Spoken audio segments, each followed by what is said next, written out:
And that brings us here, to a quiet residential street in Houston, Texas, 7,000 miles from the violence in Syria. Freedom is priceless, especially after you live in a free country. You really know how it is. In Syria, all these protesters, all these masses, they're not going back. They tasted freedom. Hossam Hamada is living the American dream. He left Syria for the United States more than 20 years ago. Arriving with less than $400 in his pocket, he managed to build a successful small business and become an American citizen. Now he and his wife Hala lead a safe, comfortable, middle-class life, far different from the protesters who are risking everything in the country he left behind. How is the situation right now in Dara? It's actually full. Now, Hamada is determined to bring the events in Syria to the attention of his fellow citizens.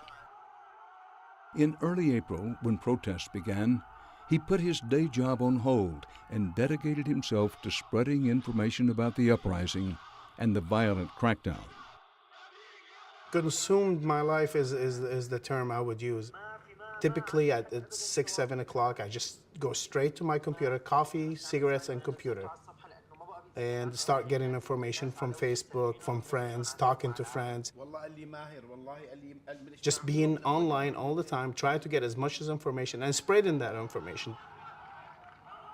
Every day, he checks in with contacts in Syria. Are they going to cut off the internet or electricity or anything, or do you know anything? They send him information and videos, which he posts online. This is my main page. These days, Hamada can't believe what he's seeing and what he isn't. All day online, he sees footage of brave Syrians challenging their repressive government. But on American television, the story is going largely untold.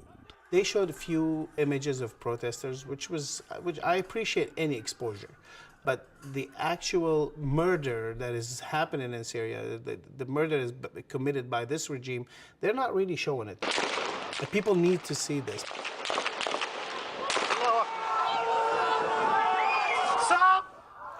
Okay, here you see a teenager in the street bleeding.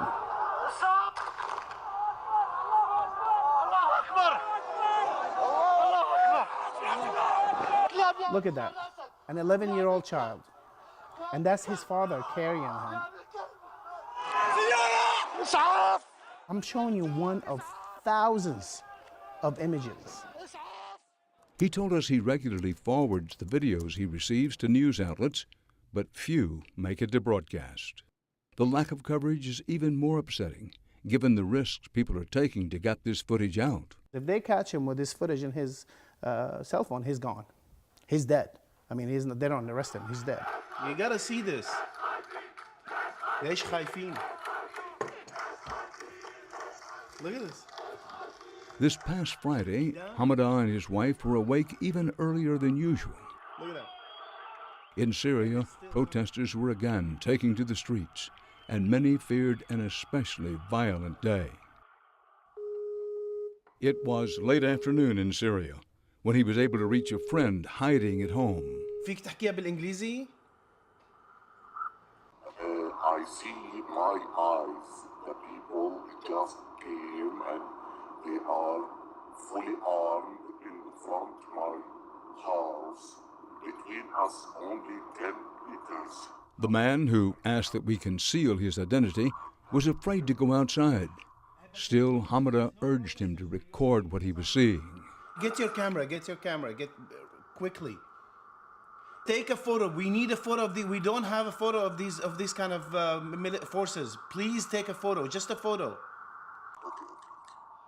But as the drama in Syria was playing out on Friday, thousands of demonstrators marching into gunfire, dissidents and citizen journalists bravely spiriting away footage, another story was dominating the airwaves. They've chosen actually a less expensive champagne. I guess that at some point they have to get married and they would lose interest in what are they going to follow him to their honeymoon? But if it wasn't for this, it would be something else. Maybe we have to lose 1 million people.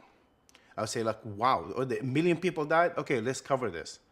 Maybe. According to reports, more than 60 demonstrators were killed in Syria on Friday, but on TV that morning, these events got only a brief mention at the bottom of the screen.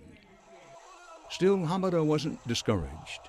The images he saw on his computer of thousands taking to the streets in Damascus were cause to celebrate. This is a great day for Syria and a very bad day for Assad. All what he did could not stop these people from going out. I'm just filled with joy right now. So I'm not going to worry about a royal wedding.